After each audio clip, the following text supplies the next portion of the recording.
여러분, 바벨론 포로의 땅에서 그발 강가에서 하나님을 향해서 눈물을 흘리면서 울부짖는 이스라엘 백성들의 그 슬퍼하는 노래를 통해서 우리의 신앙도 한번 돌아봐야 되지 않을까.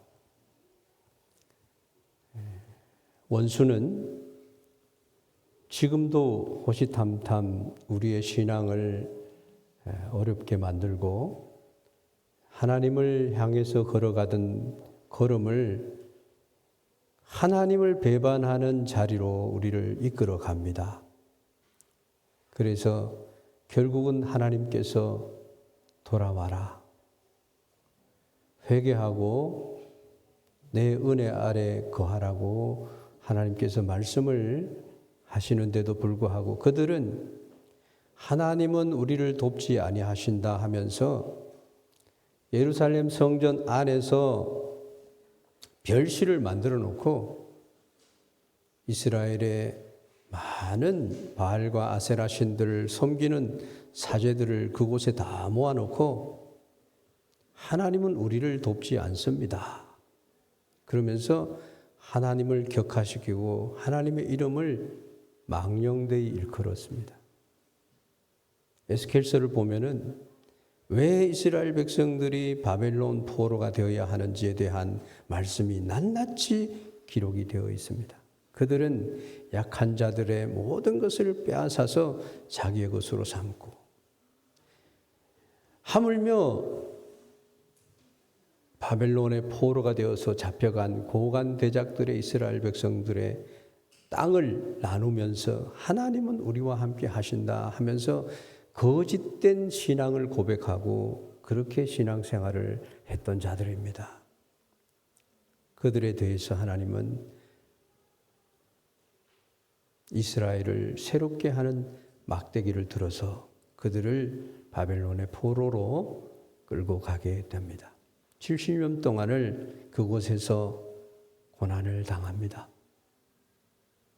노역을 합니다. 그들의 술자리에 놀이개가 되어서 과거에 하나님이 우리를 사랑했을 때 그 사랑을 우리가 왜 받아들이지 않고 잊었던가 하면서 그들은 절규하면서 외치는 겁니다.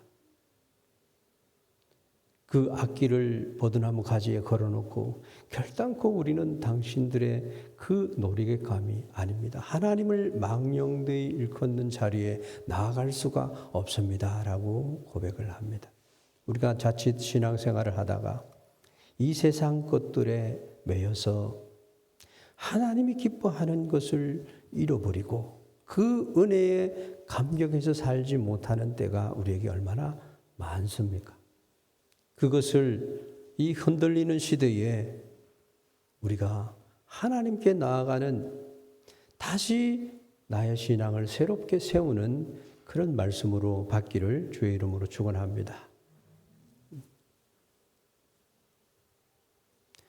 우리의 신앙의 근간은요, 우리의 삶의 기본이 되는 것입니다. 우리의 삶을 아름답게 하고 나의 삶에 가장 으뜸이 되어야 할 부분이다라고 하는 것입니다. 그래서 여러분들이 오늘도 주의를 기억하고 거룩히 성수하는 줄 믿습니다.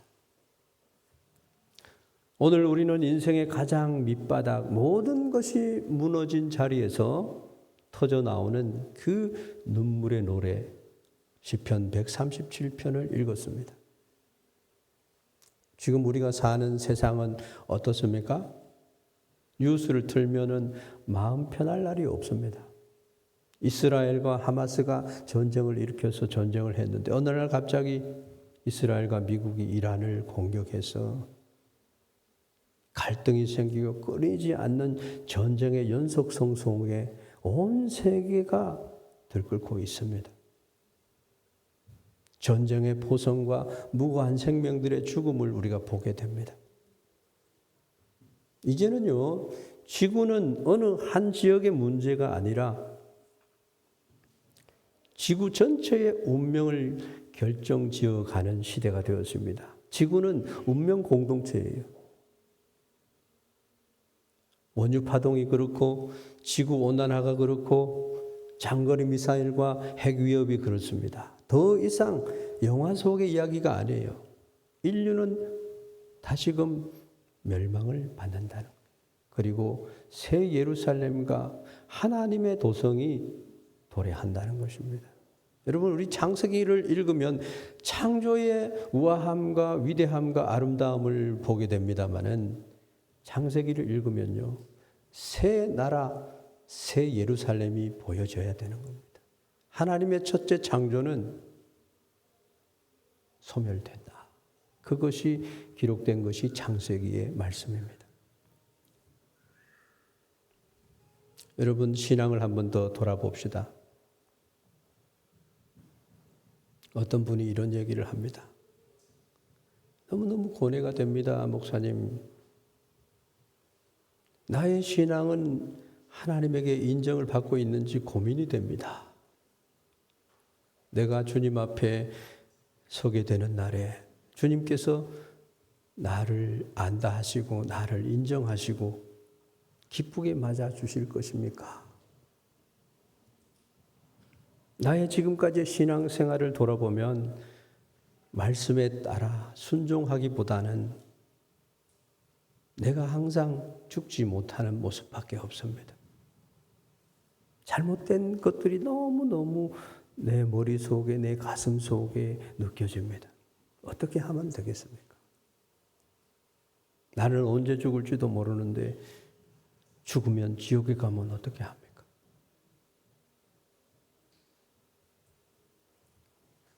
그 성도님의 이야기를 들어보면 아주 열심히 살았어요. 하나님이 기뻐하는 일들은 뭐든지 했어요.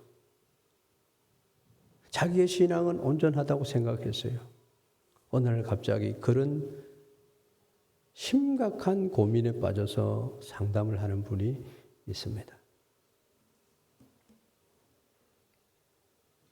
우리는 좋은 신앙생활을 하다가 어떤 환난과 고난과 고민이 찾아들 때 나의 신앙의 존재 자체가 흔들려 버릴 때가 있습니다.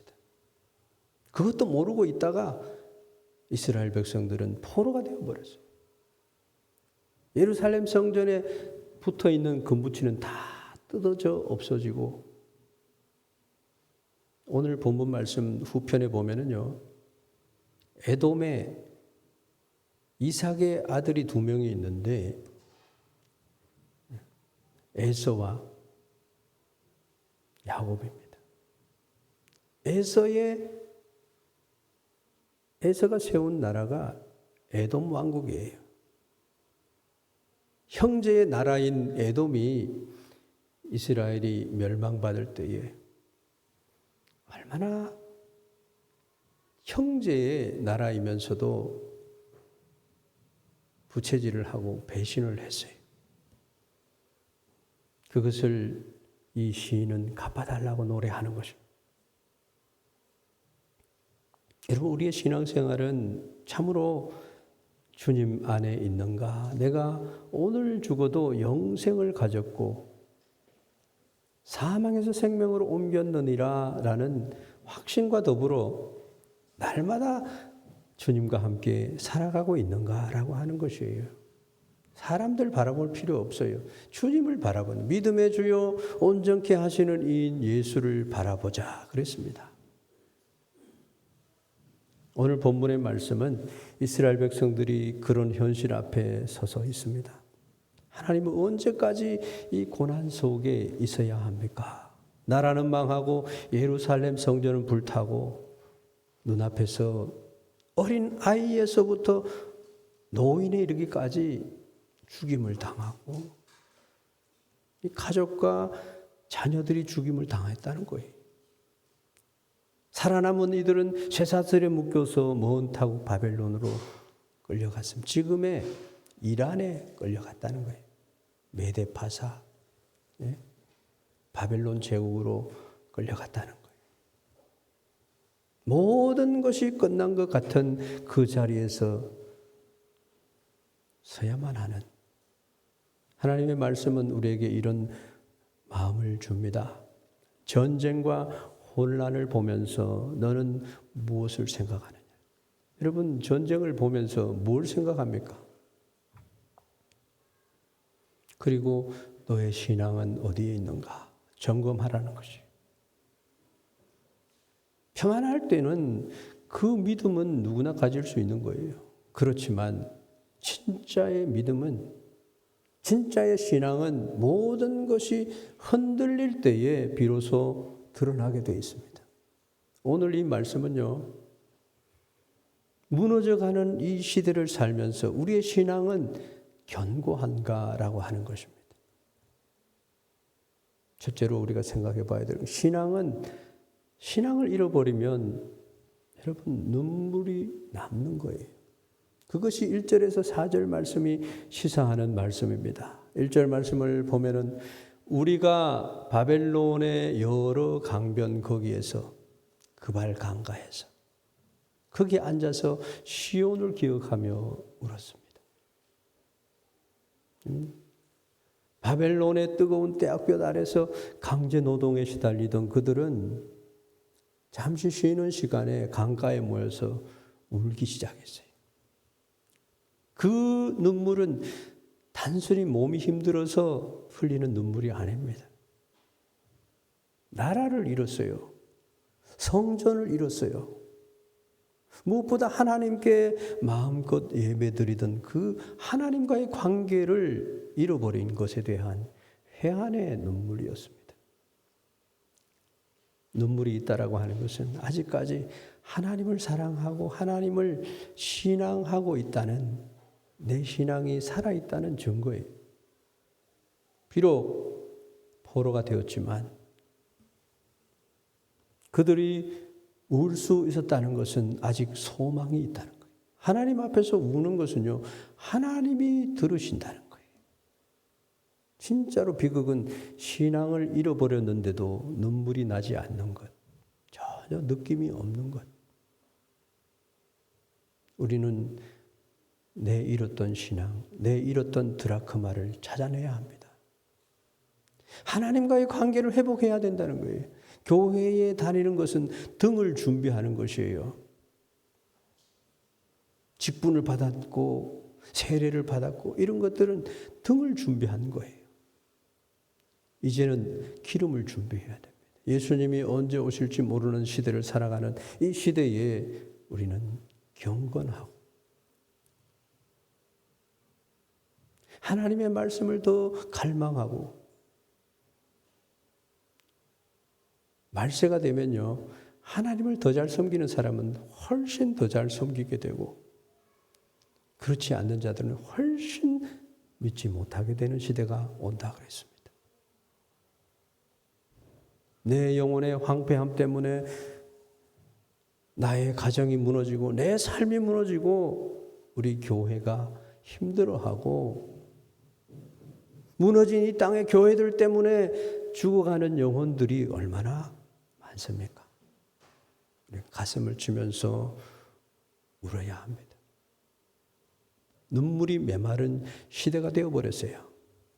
그런데 하나님과의 관계가 단절되었다는 이 가장 무서운 신호가 바로 그런 것이에요. 그러면은 너는 내게 부르짖으라 내가 내게 응답하겠고 내가 알지 못하는 크고 비밀한 일을 내게 알리리라 하신 하나님 앞으로 나와야 되는 것입니다. 예배를 잃어버린 자는 너무너무 비참한 거예요. 4절 말씀이 그것을 말씀합니다. 바벨론의 관리들은 유다 포로들을 조롱합니다. 야, 너 그토록 자랑하던 그 시온의 노래 한 곡조 뽑아봐라. 우리 술자리 흥을 좀 돋아봐. 하나님의 이름을 망령되이 일컫지 말라. 하나님을 찬양하던 거룩한 노래가 이방인의 술 안주로 전락할 위기에 처했대. 이때 유다 백성들은 결단합니다. 그 중에 버드나무에 우리가 우리의 수금을 걸었다. 결단을 한 거예요. 하나님의 영광을 구경거리로 만든 그런 자리는 차라리 노래하기를 포기하겠다는 결단입니다. 그 중에 버드나무에 우리가 우리의 수금을 걸었다. 우리를 사로잡은 자가 말이죠. 우리에게 노래를 청하고 있어요. 우리를 황폐케 한 자가 기쁨을 청하고 있어요. 자기들을 위해서 시온의 노래 중에 하나를 노래하라 했다는 겁니다. 있을 수 있습니까? 현대를 살아가는 우리들에게도요, 바벨론 강가가 있어요. 눈물 나는 곳이 있어요. 우리도 마찬가지. 전쟁보다 더 무서운 것은 나의 신앙이 붕괴되었던 거예요. 내가 왜 어디서 신앙이 잃어버렸는지를 찾아야 하는 거예요. 평화로운 것 같은데 하나님을 만날 수 없는 답답함. 예배의 감격이 사라진 그러한 상태라고 한다면 우리는 이미 영적 바벨론 강가에 앉아 있는 것과 같은 거예요. 울어야 하는 거예요. 세상 사람들의 놀이기가 되어서 신앙을 타협하고 살고 있지는 않느냐. 다시 세우는 신앙의 첫걸음은 내가 잃어버린 그 신앙을 다시 사탄에게 빼앗겼던 많은 나의 삶을 다시 돌려내는 것이 회개예요. 하나님 앞에 통곡하며 자복하는 것이. 두 번째 생각해 보는 것은 진짜 신앙은요, 가장 소중한 것을 잊지 않는 것입니다. 그것이 5절, 6절 말씀이에요. 이분들은 이 포로 이스라엘 유대인들은 어떻게 생각하고 있었는가? 포로 생활이 길어지면 사람은 적응하게 되어 있습니다. 바벨론의 화려함에 취해서 고향을 잊어버리기도 하고 하나님을 잊고 적당히 안주하면서 살 수 있습니다. 그러나 이 시인은 비장하게 선포합니다. 예루살렘아, 내가 너를 잊을진대. 만약에 내가 예루살렘을 잊어버리고 한다면 내 오른손이 제주를 잊을지로다. 내가 가장 즐거워하는 것보다 더 즐거워하지 아니할진대 내 혀가 내 입천장에 붙을지로다. 신앙은요,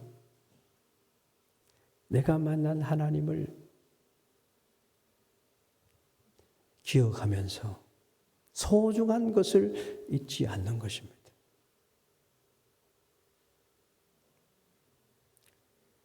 야곱이 라반의 집에서 21년을 살다가 다시 돌아오는 그 길에 어려운 일을 만나니까 베델을 기억했어요. 베델을 올라가서 하나님을 만나서 씨름을 하고 이스라엘이라고 하는 이름을 얻게 됩니다. 우리의 생애는 하룻밤을 머무는 그런 인생을 살아간다고 하지만 거칩니다. 고난이 있습니다. 방황합니다. 어디가 길인지 몰라요. 기가 막힐 웅덩이가 우리를 기다릴 때가 있습니다. 그럴 때 우리는 기억해야 합니다. 신앙은 상황이 바뀐다고 해서 변하지가 않아요.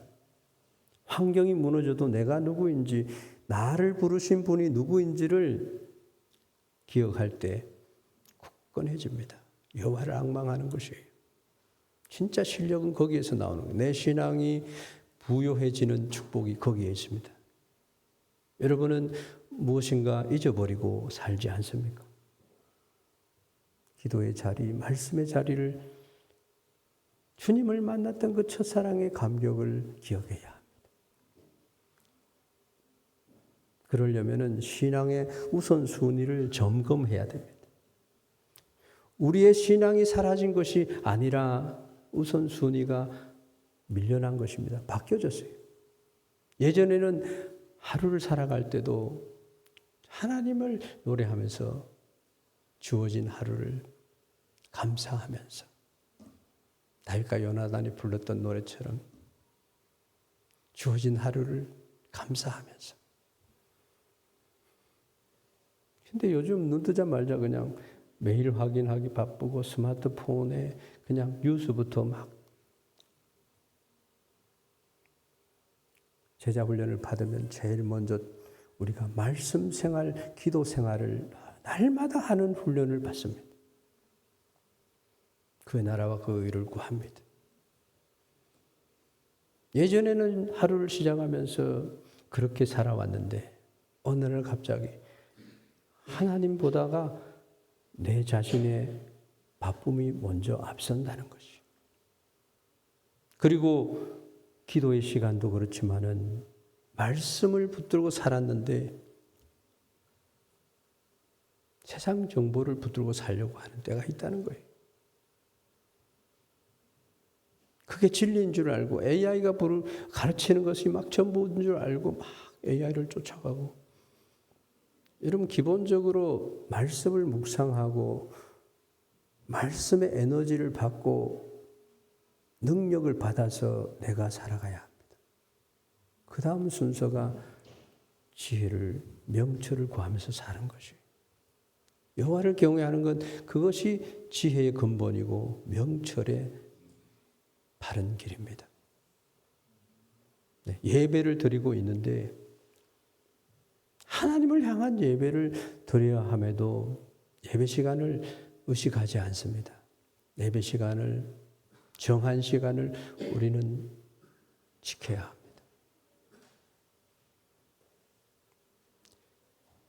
삶의 기준을 확실히 하는 것이 우리의 마음을 하나님이 기뻐하는 것을 묵상하는 것입니다. 예배 가운데 하나님을 만나고 눈물이 있어야 하고 감격이 있어야 하고 습관적으로 그냥 와서 조금 시간이 있으면은 내가 교회를 가고 이거 아니에요. 연초에 하나님을 이번 한 해는 내가 이렇게 섬겨야 되겠다는 결심과 결단이 없이는 결코 나의 신앙이 부요해질 수가 없습니다. 하나님을 신령과 진정으로 예배한다는 것이 그런 뜻이에요. 찬양을 불러도 가슴이 감동이 없어요. 내가 좋아하는 노래만 찾아서 불러요. 아니에요. 내게 필요한 노래를 항상 불러야 돼요. 시편에 보면 시인이 이렇게 보면 내가 오늘 7번 하나님을 찬양하리이다 이렇게 얘기를 합니다. 영국의 선교사님 한 분은 그것을 실천을 했어요. 말씀을 붙들고 하루 7번 내가 주님을 찬양합니다. 그러니까 세계적인 부흥사가 되더라고요. 하나님의 동산에 하나님의 말씀에 내 발을 들여놓는 것 얼마나 큰 축복인지 모릅니다. 그리고 하나님은 반드시 공의를 이룬다고 하는 것이에요. 마지막으로 우리가 생각을 해보는 것인데요.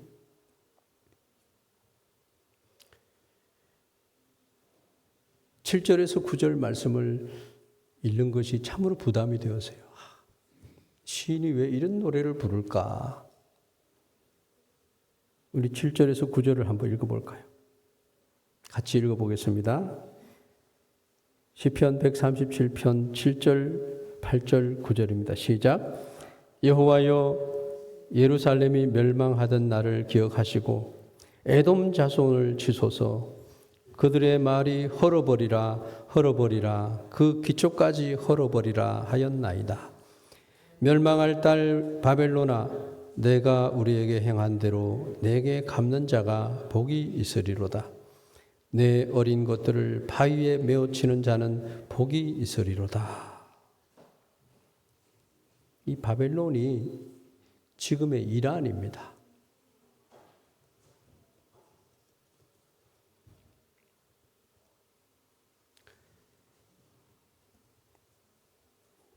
그러니까 이스라엘이 바벨론이 핵을 가졌다고 하니까, 가지려고 하니까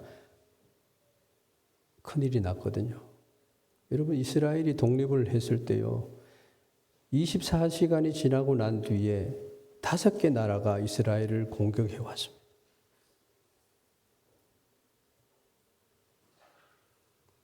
그 나라가 지금까지 세계에 많은 영향력을 끼치는 그런 하나님의 축복의 백성들이라고 하는 사실을 우리는 기억합니다. 간단하게 이스라엘을 정의하기가 참으로 어렵습니다. 그들은 늘 하나님에게 이렇게 기도합니다. 하나님, 에돔 자손을 치십시오. 바벨론을 하나님 우리에게 가해한 만큼 돌려주십시오. 시인의 간절한 너무나 원통하고 아픈 마음의 기도의 내용입니다. 이것은 우리 성도들이 하나님 앞에 드릴 기도의 내용이기도 합니다. 마귀에게 빼앗기고 사기당한 인생, 이런 것을 가지고 와서 하나님 앞에 탄원하면서 기도하는 기도가 필요합니다. 원수 갚는 것은 하나님에게 있기 때문에 하나님에게 의지하면서, 하나님은 공평하시고 사랑이 무한하시고 긍휼에 풍성하시고 오래 참으시고 자비하십니다. 인내하신 우리 주님이십니다. 주님 앞에 맡기는 거예요. 주님이 합당하게 하실 것이다 하는 것을 고백하고 있는 노래입니다. 충격적인 말씀이지요.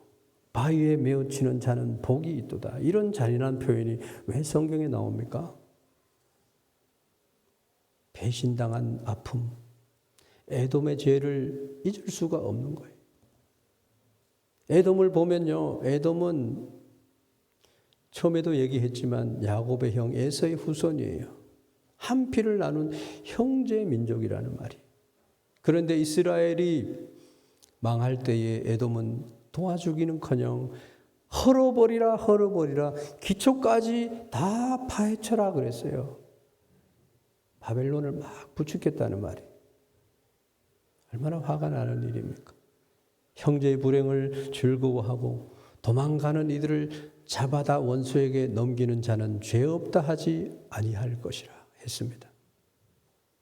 이것은 단순한 적대감이 아니에요. 악의적인 배신을 말하는 겁니다. 시인은 하나님, 이거 부당하지 않습니까? 하나님, 저들의 악함을 잊지 마옵소서. 당연히 기도할 내용이에요. 시인은 자기가 갚겠다고 하지 않습니다. 에돔은 예루살렘이 무너질 때에 3가지의 죄를 보면서요, 기뻐했어요. 방관해 가는 것이 아니라 막 즐거워했다는 거예요. 오베다서가 전부 에돔에 대한 예언의 말씀인데요. 오베다서는 1장으로 되어 있는데 12절에 보면 내 형제가 재앙을 당하는 날에 기뻐하지 말며 오시다. 잘됐다. 이렇게 하지 말라는 거예요. 예수님의 마음이에요. 자기를 십자가에 못 박는 자들, 주여 저들을 용서하옵소서. 저들은 자기의 죄를 알지 못합니다. 형제가 망하는 것을 보고 속으로 좋아한다. 악한 기쁨, 악의적인 만족을 가졌다는 거예요. 이게 하나님의 자녀들과의 다른 점들입니다. 그리고 적극적으로 가담을 해가지고 그들의 환난 날에 그 성문에 들어가가지고 막 바벨론 사람들을 도왔어요. 매국노죠. 한국에도 매국노들이 있다고 그러지 않습니까? 입에 담기가 어렵습니다. 국민들의 선거를 통해서 뽑힌 분들이 나라와 국민들을 생각하고 국가의 전망을 생각하면서 좀 잘해줬으면 좋겠어요.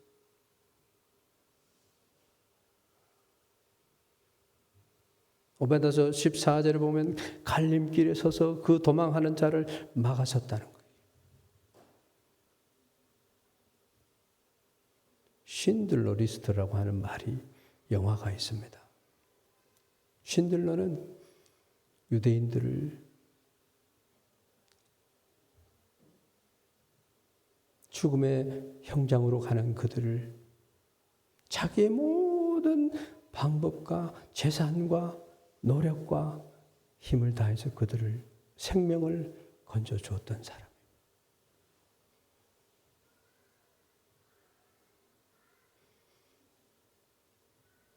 그리고 예루살렘 성전의 파괴를 막 도와줬어요.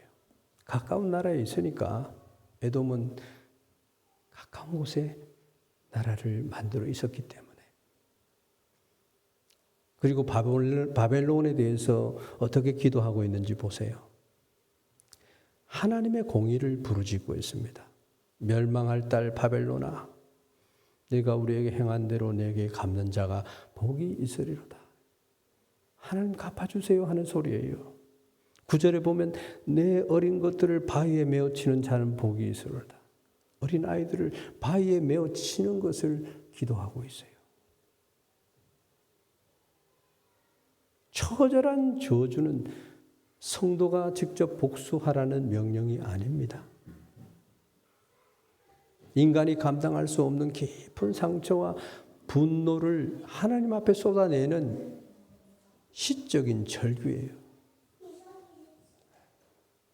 전쟁 중에 내 아이가 죽임을 당한 부모의 심정을 생각해 보면 잘 이해가 됩니다. 그 억울함을 사람에게 풀면 또 다른 폭력이 됩니다. 근데 하나님 앞에 가져가면은요, 그것은 신원하시는 하나님을 의지하는 신앙으로 복이 되어서 돌아오게 됩니다. 당시의 전쟁에서 실제로 아이들까지 죽이는 그런 잔혹한 일들이 있어요. 그렇지만 그것을 노래하는 것이 아니라 하나님, 이 악을 그냥 두지 마십시오. 하나님의 공의가 반드시 이루어져야 합니다. 그렇게 부르짖는 것입니다.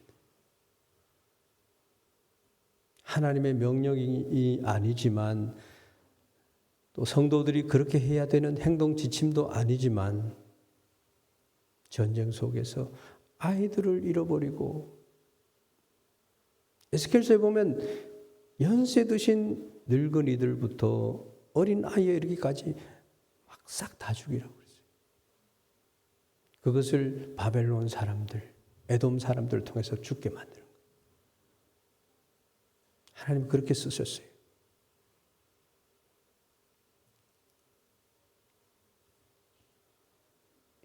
이것은요, 우리가 잘 이해해야 됩니다. 복수선언이 아니라 하나님 너무나 아파요.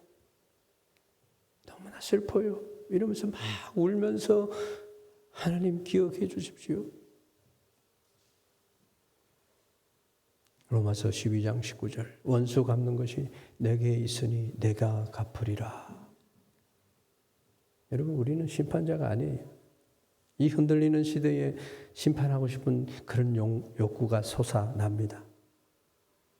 불의가 승리하는 것 같은 세상 속에서 우리가 낙심하지 아니할 이유는 공의로운 재판장이신 장차 오셔서 우리를 신원해 주시기도 하고 현재에도 하나님이 함께 하셔서 기가 막힐 웅덩이에서 우리를 건져주시는 그 하나님을 바라보는 믿음을 말하는 거예요. 억울하고 분노가 치우러 오르고 그렇지만 사람에게 하면은 안 된다는 겁니다.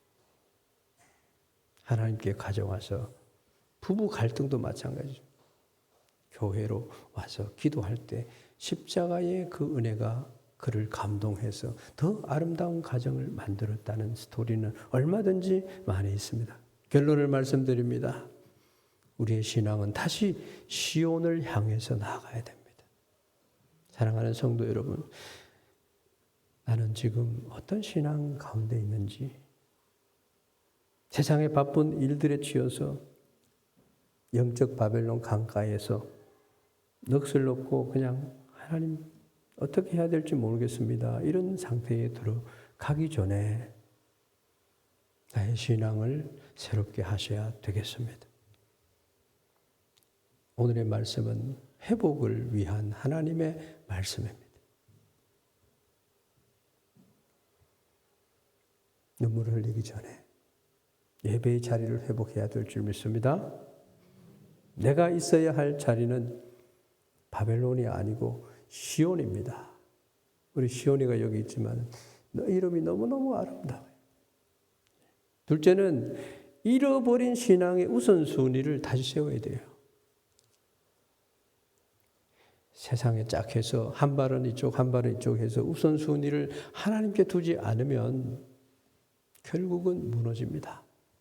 셋째로는 모든 억울함과 두려움을 공의의 하나님에게 맡기는 겁니다. 그게 가장 지혜롭고 가장 행복한 삶을 사는 자들의 걸음입니다. 기억하시기를 바랍니다. 시대가 흔들릴수록 우리의 신앙은 더 분명해져야 합니다. 세상은 요동쳐도 주님의 나라는 영원하기 때문입니다. 여러분 마음속에 결단을 해야 됩니다. 수금을 버드나무에서 내려서 하나님을 예배하는 자의 그러한 재능을 발휘하는 여러분 되기를 주의 이름으로 축원합니다. 네, 기도하겠습니다.